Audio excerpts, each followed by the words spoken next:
Hi guys, Sullivan here in Philadelphia. I would feel remiss in starting this tour if we didn't acknowledge the just really tragic weather that's happened over the last week.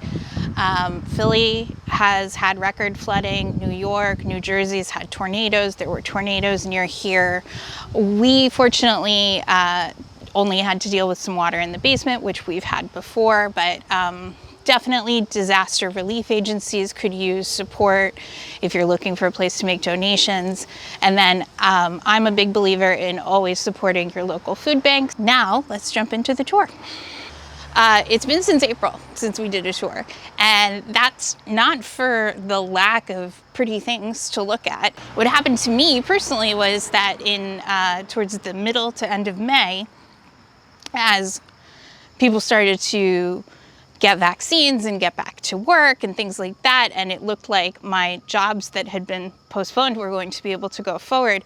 It's like one day at the end of May, work just turned back on completely, and I was just unprepared. Getting back to work did allow me to make some progress and even hire some help. So I was able to hire a garden assistant. He has been coming in to help weed, and we're starting to mulch, and we're going to start working on finishing up the irrigation for the garden. So there are lots of fun things in progress and still going on. It's just that after 18 months or so, I was out of practice with juggling the many, many different things that I work on. So I had my first wedding back in the beginning of August out in Montana, of all places. So could not have, it was a lot of work, could not have gone better. Sweetest couple. We were treated like family. After we worked for 5 days in Montana, my husband and I were able to hang out and go see Yellowstone National Park, which we ended up spending 3 days just driving around the park. And it was great because I was in that place where you really need a break from your garden. And I feel like last year when I hit that July funk that people usually fall into with big gardening work, I had ceramics. I had decided to start taking the ceramics class at Clay Studio. This year, I was really juggling weddings and feeling like I was neglecting the garden. So coming back from Yellowstone and then being able to kind of jump right into projects we installed. I watched as my giant new magnolia tree, which is thriving, was installed, and got to see how everything was growing. So not everything's perfect, as usual here. I feel like I could not turn the camera on until everything's perfect, and I would see you guys probably never. Or I could show you how it really is. Plants to plant, hoses left out, probably lots of weeds.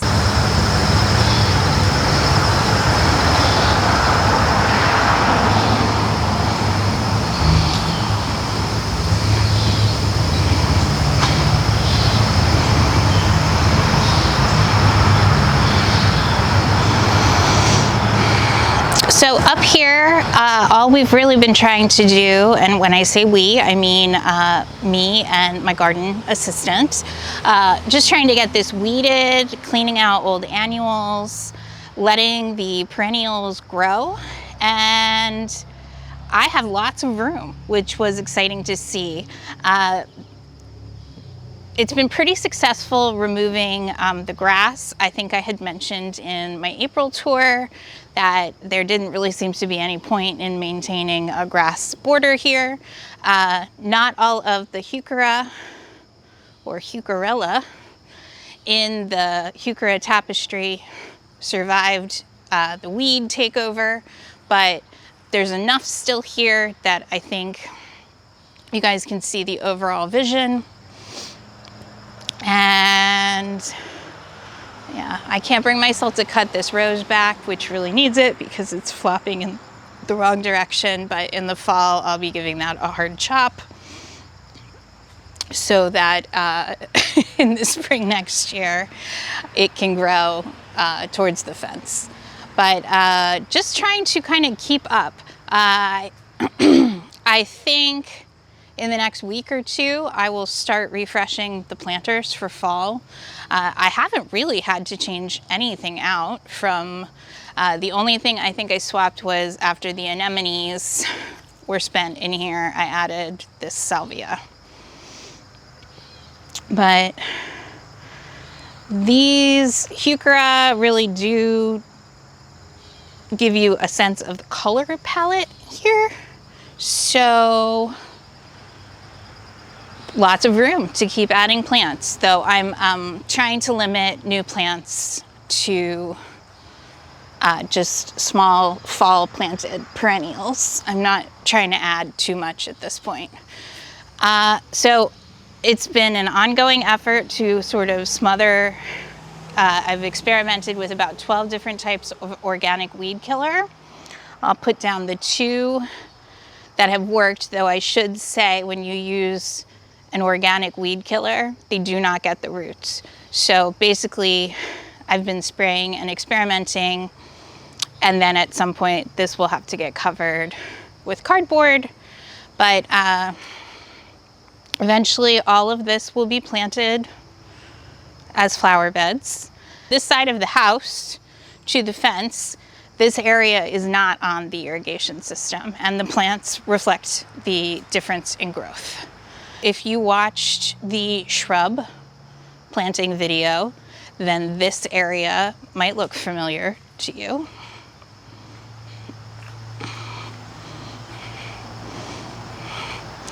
I started the boxwood cloud hedge and mostly just relocated stuff that was in these beds and got the magnolia. That is a centennial blush magnolia. I got my Korean spice viburnum planted. I added a row of some baptisia and some of the poquito agastache. So I'm definitely seeing that I prefer to keep things a little more edited in these smaller beds. I have some creeping thyme and some things, transplanted roses, some ferns, and then we're gonna stand back here. Wasps, hornets, some sort of stinging insect has decided to make a nest in that first little cube planter. So we're leaving them alone for now. I haven't really Googled how to deal with that. Front planters, not much happening. Again, we'll be changing those out. Just really, it's been about trying to keep things alive. This is an amber ghost Japanese maple that will be an anchor in this new garden section. Sorry, the light's gonna keep changing. The sun's starting to climb over. But I haven't done too much in terms of designing in this space. It's mostly just been keeping the plants that are here alive and going and trying to stay on top of the weeds.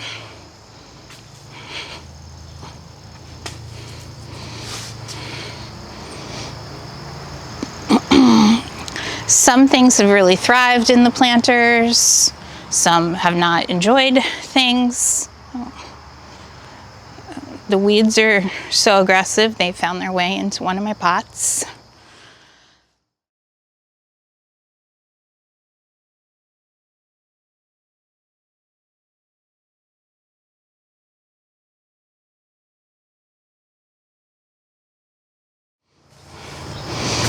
So I got this same boxwood cloud formation taking shape. A lot of ground cover happening here. And I had mentioned in my shrub planting video that I was going to start training a wisteria. I still have to make the trellis. So I'm hoping to spend a lot of September on this side of the garden since it has been neglected a fair amount. September fall anemones, I love them. I planted a ton of them in different places, but The pale purple to pink is definitely really recognizable and a great, the leafy kind of low mounded rosette starts in the beginning of spring, and then it starts pushing blooms mid to end of August. But a lot of these are first year small plug plants. Lots of the hellebore plugs are happy and thriving. I know that from a design point of view, the shrubs feel kind of random and out. It's really because I'm sort of backing into some of the design. Up here in front of the office, it's just been about weeding, taking plants, starting to put some of the design plan plants, like this is honey Dijon, a rose, and just not, is the fennel a little wild and crazy? Yes, but why get rid of it now when we don't need to? When we were weeding, cut back a bunch of the creeping Jenny, but it just keeps going.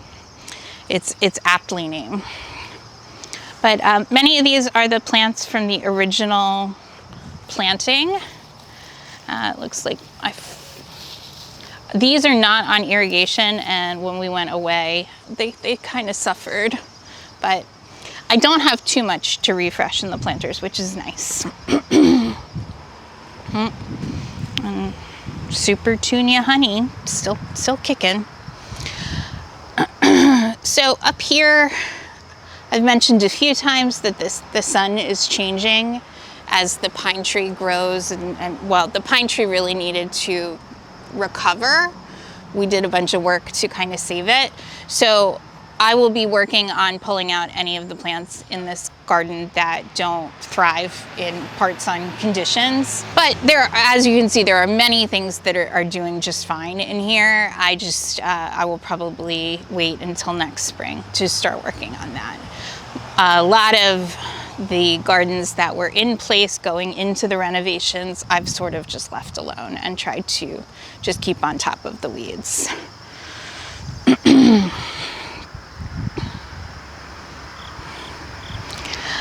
Up here, under the pine tree, has just been, this is a good example of the war on our weedy grass.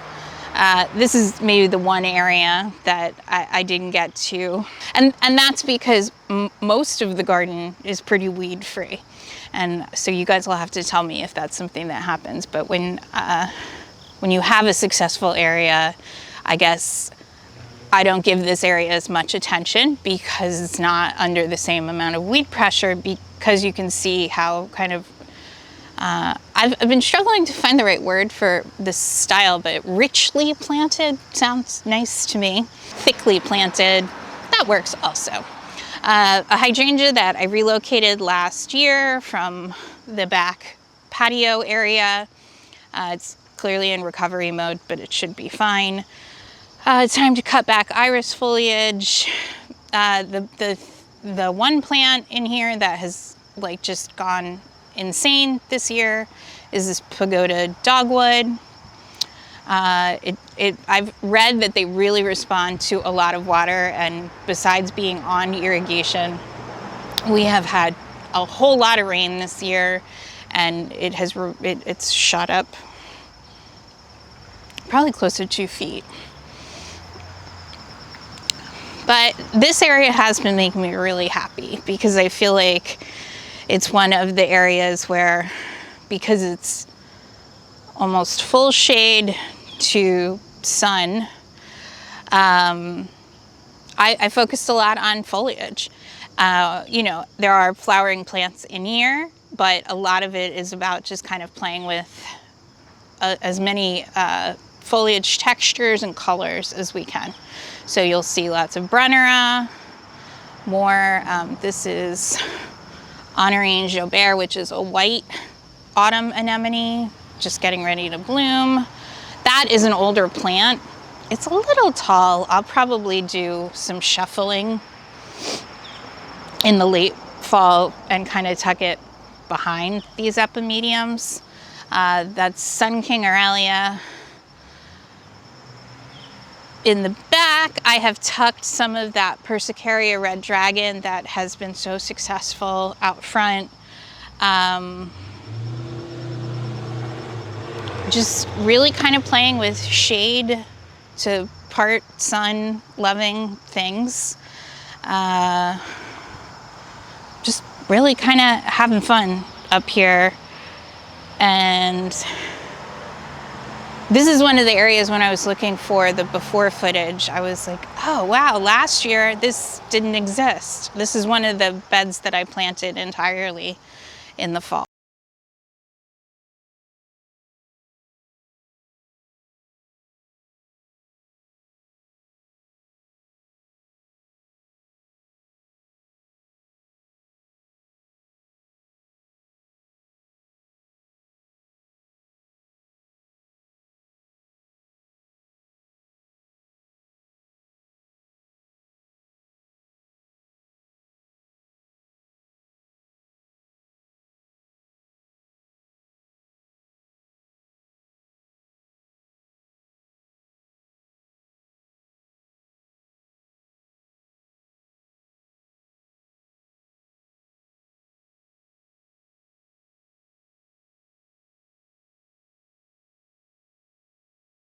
So this garden under the maple is another one that has really filled in and come to life. This cluster of coleus and some things. My 6-year-old niece planted this area because she helped me weed it. So I haven't broken it to her, that the concept of annuals versus perennials, but I will let her, I'm gonna leave the Brennera in place and let her pick out some other things to put in there, maybe next spring. The hellebore plug's really taking off. Grass is kind of coming into their own. Columbines, which were great in the spring, they always suffer a little bit in the rain. I have tiny tough stuff and twist and shout hydrangeas. The tough stuffs were little tiny starter plants, so they're really taking off this year.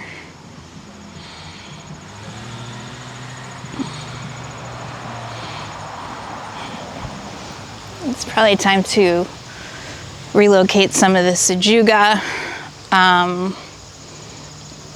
But you can see it's kind of full sun here in the early morning, midday, a good bit. So I would say this is another part sun space. Some things looking a little tired as the season wears on. And then this is one of the last areas. I don't know that I'm gonna get this planted. I did do a big pocket of bulbs in here last fall.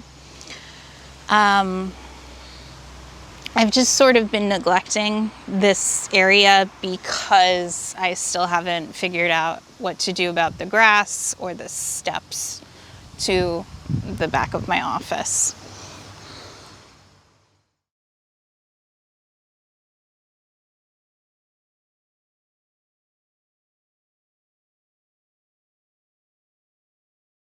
As I stand here, I guess I could say I haven't figured out what to do here. I threw several dahlias into this space, and I haven't really done a lot of staking this year.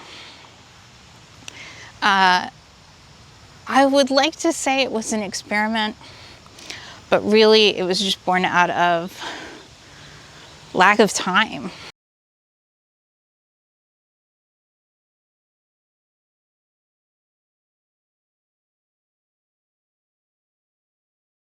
So everything's sort of flopping forward, but for the most part, things are okay. This was a mixed bag from Eden Brothers, so I'm afraid I don't know any of the names.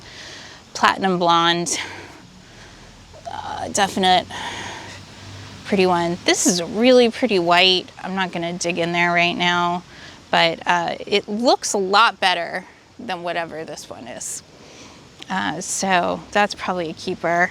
I didn't have great luck wintering over my dahlias. I think it's just, I have such busy falls, either due to, like last year, planting too many bulbs and making tons and tons of videos, or this year I have rescheduled weddings. I don't know that I do a great job of saving my tubers because I just don't have tons of time to put into it. Let's do a callback to the shrub video. That is a relocated double file viburnum. And there are 3 fairly tiny skimmia, a pretty shade-loving plant.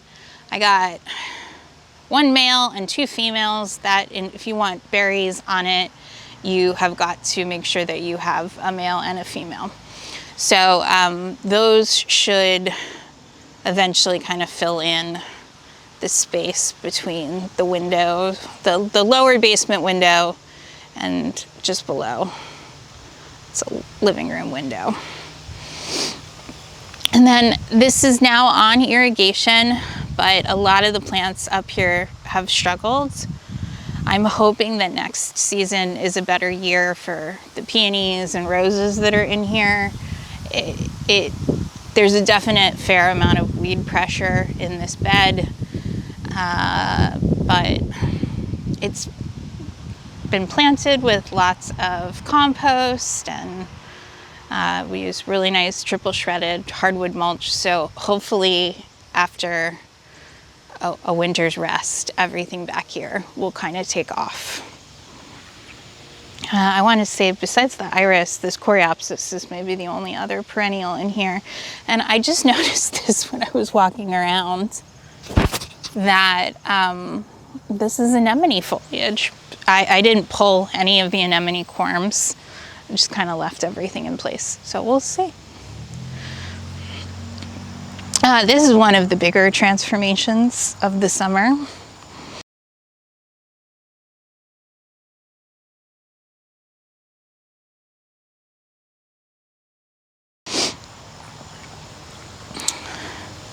This is the expansion of the berry bed. The Ruby Falls redbud, just so pretty this year. These are blackberries, raspberries, and blueberries. And then there's some more ornamentals on the other side of what's kind of turning into a blackberry, raspberry kind of hedge divider. I'm not sold on that, but I've never grown those plants before. I'm sure everyone that grew up on farms and in rural areas that had to pick raspberries or blackberries is like rolling their eyes at me, but I'm a city kid. I didn't know what I was getting into planting those, but I do like to eat them. The blueberries are definitely happy in their new homes. We had great harvests this year. I grew pink lemonade. I would say I didn't love the flavor on those, but all the kind of classics were really good. There are peonies, young peonies kind of popped in through here. It was really critical that this area, one of the areas that I'm really trying to stay on top of the weeds. This whole thing is bracken fern, and it's super aggressive, especially if it's allowed to spread its spores. So this is one of the areas, but that I'm really keeping an eye on. But perennial salvias, some penstemons, some jum, and 4 hydrangeas. The Invincibelle I had. This is berry white, mostly because I do like it and it will get rather large, but I also just hear berry white sing every time I think of the name or look at it. I will take the tag off at some point. My blue Atlas cedar, super happy here. I think that was the right choice. This is a dwarf variety. So it's not expected to get too large, but I really love. I liked what we worked really hard on positioning it to kind of break the line of the stone house and the fence. And still planning on painting the fence and actually all the white woodwork this year. Ruby slippers, oak leaf, I'll have to look. That's another big oak leaf that's expected to get rather large. And then I did just get, I struggle to talk about climate change here because it's such a loaded topic, but even though we've had a few pockets of extreme cold over the last few winters and we have had some snow, for the most part, my zone 7A is trending into 7B territory. So I have experimented with adding some shrubs that are truly 7B. Laura petalum is not a reliable 7A plant, and I'm also trying a tea olive. So I expect we'll see those in an upcoming project video, but I wanted to get, because even though I do love oak leaf hydrangea, I may end up shifting this over just a little bit and doing an evergreen kind of on the end of this fence. But this has been a nice and beautiful transformation, and it came together really quickly.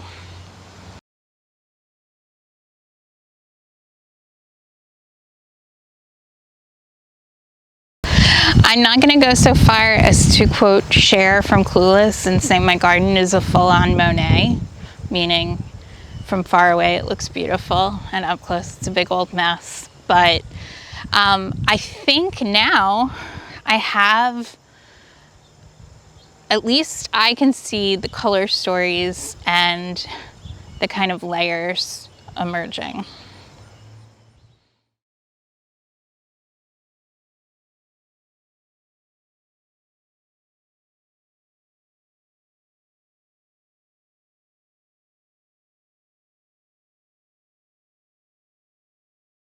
I had always imagined these two garden beds as a layered effect. So up front, I have done sort of, everything's kind of grounded in tan, yellow, tan, and brown kind of tones. And I can't even say yellow, it's like golden color. Not like a true bright yellow, like not Black-Eyed Susan yellow or sunflower yellow. But I planted a Cosmo, a handful of Cosmo plugs, and they've just gone chocolate Cosmos, so we'll look up close. And I had a really clear vision for this side. I'm still sort of struggling with this side. I have mentioned in past videos that we get a lot of water runoff, especially with the 6 inches of rain this week. So things in this side of the island will need to be a little bit different, but I had purchased and worked on so many grasses for the outside of the fence that they were definitely a texture that I felt was missing inside the garden. And so I've started incorporating some of the ones that are not too massive, or, you know, to help kind of just change up the textures, because I do have so many perennials here and plants for cutting, you know. I have tons of peonies, roses, iris, things like that. And so I wanted to start adding in some grass texture.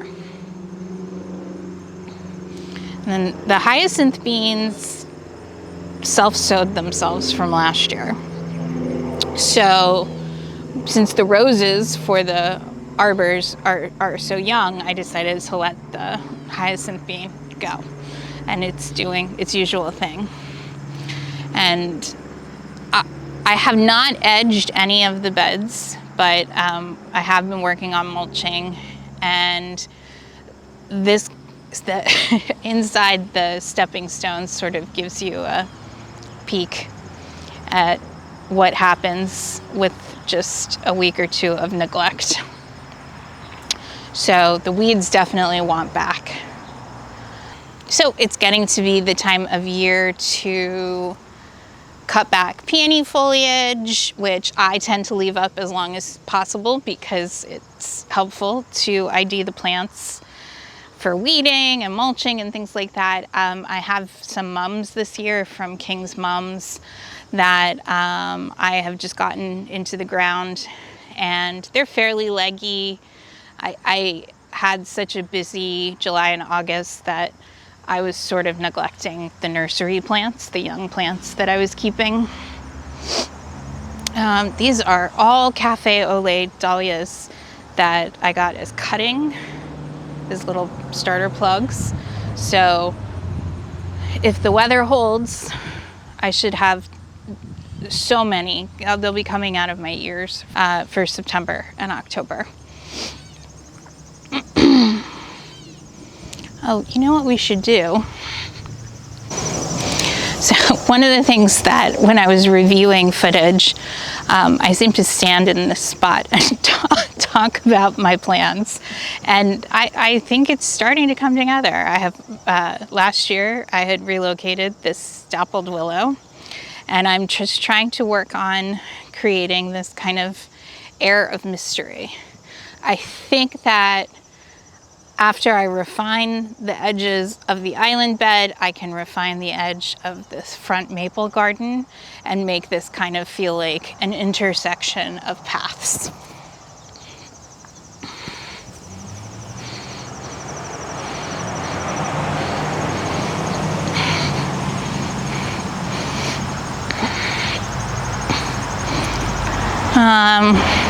You know,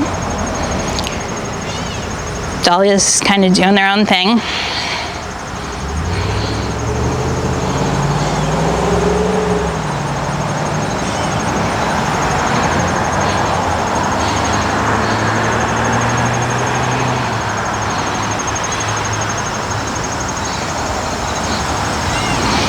I just added more cardboard to kind of combat, this isn't even grass, it's crabgrass.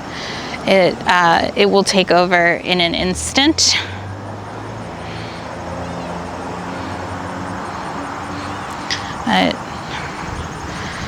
This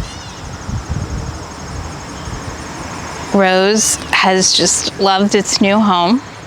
Oh my God, a sweet pea vine that actually still looks like it might produce flowers. It was a decent year for sweet peas. I'm not sure if it's because I finally planted them in the right place where they had water and irrigation and something to climb, or, you know, it's been a struggle for a lot of plants this year, but the sweet peas were doing fine. The winner of this year's award for most growth, showy growth, would be this Rising Sun redbud. Let me just show you what it looked like last year. So when it started to flower this year, I can't say I had the highest hopes for it, but it's just, I mean, spectacular. So pretty. Really glad I kept that one when it was a sad looking twig. And then these Winecraft Black smoke trees seem to also be very much enjoying their new home. Roses in here, you know, I can't say any of the roses are looking particularly good, just with the weather that we've had. Hot, dry, buggy, and then, you know, torrential downpour, which causes mildew. Some dahlias. These are the KA. This is where I planted my KA cuttings. So Mocha Maya, Mocha Katie, Mocha Joe. Let's see. Only one of this one survived because this was all weedy. But I think with the weather shifting, things will start to recover. But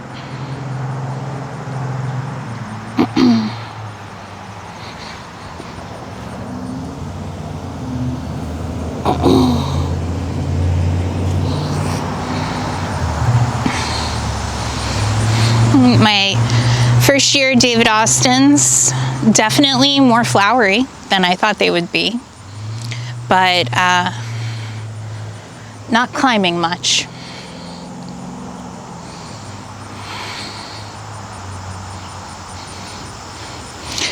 Lots of the annuals that I grew last year resowed themselves, so I did not plant any of this celosia or Queen Anne's lace.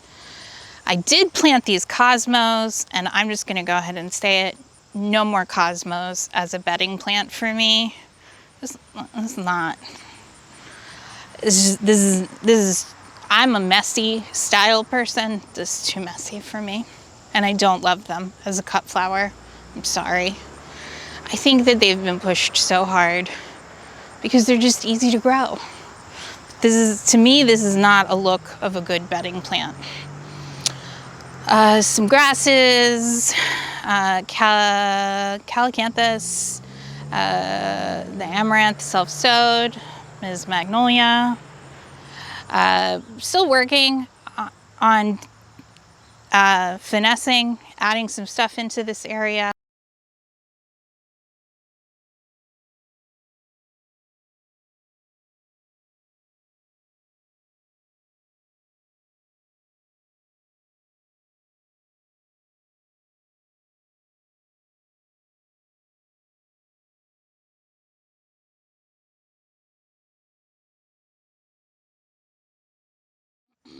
And I did take footage of this before, because this seemed like a strange choice, even to me, to make right before doing a tour, to cut all of this out. But with all the rain, I don't know what type of agastache this is, but it was 7 feet tall. And with all the rain, it just was smothering everything. But so you can actually see the crepe myrtle that I bought. I mean, it was killing. There's roses and stuff in here. So some reshuffling will happen, but haven't had to do too much in here. And I just wasn't really able to weed or even really pull out the sweet peas, which they would have been fine if they weren't being smothered by this giant plant.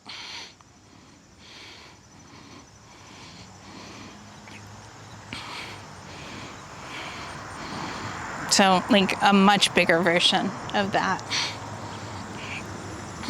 Tim was so upset that I had to cut it down, so I'm leaving it out since the pollinators can still get the pollen from it. Oh, hello butterfly.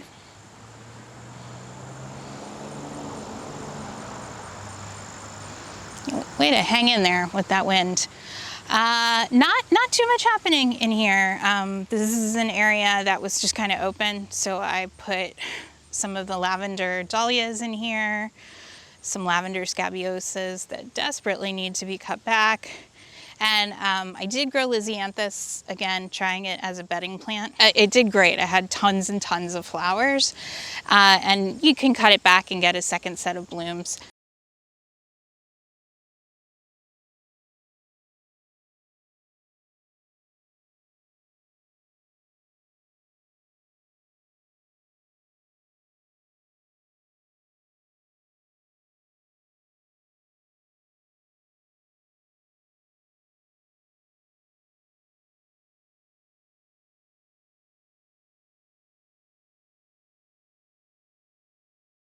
One of the areas that will need a lot of love before fall is the potager. The potager had what could best be described as a series of unfortunate events.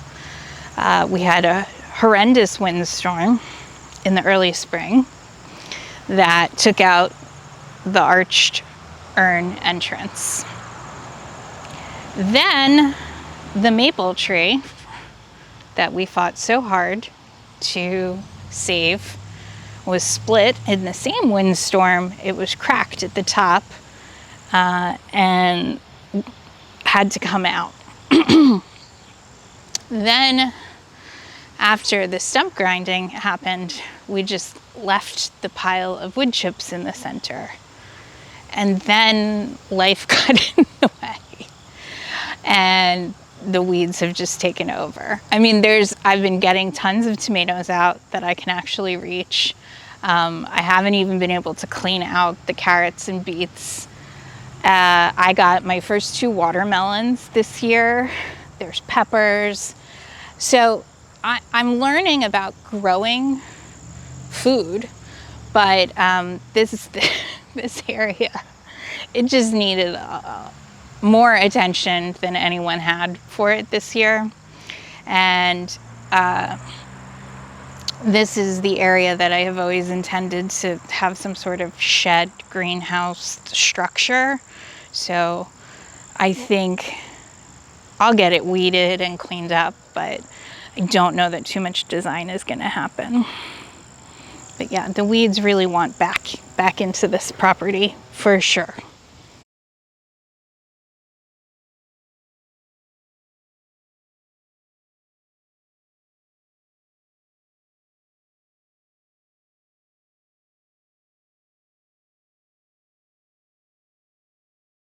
Thank you guys so much for hanging out with me on today's tour. If you haven't already, please subscribe. If this is your first time here, check out some of the other videos. I have been a very enthusiastic gardener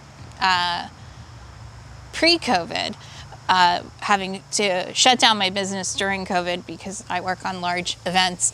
I really threw myself into renovating the garden, so you can check out some of those videos if you want to see where I started, which I cannot believe when I look at the footage, but that was just February 2020. I don't often feel good about progress, mostly because of my imagination. I tend to look at everything through the lens of what it could be in a few years.